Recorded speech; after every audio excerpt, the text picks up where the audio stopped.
চাচি কি কি করুন? কিছু নেই সবজি কাটতাছুন? রান্ধিবেন? হ্যাঁ কি দিয়া? বাদাম আছে পটল আছে তাহলে মাছ নাই?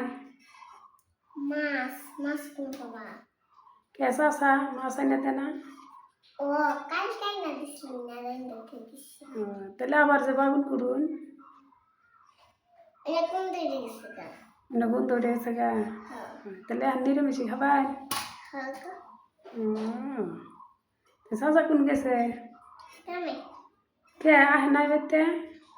না দুপুরে আবার খাবার নিয়ে ওষুধ তো রান্ধিতেছুন? হ্যাঁ নিরামিষ কি খাবো? খাবো হুম বেশি নিরান দিবে ও ও তাহলে ঠিক আছে।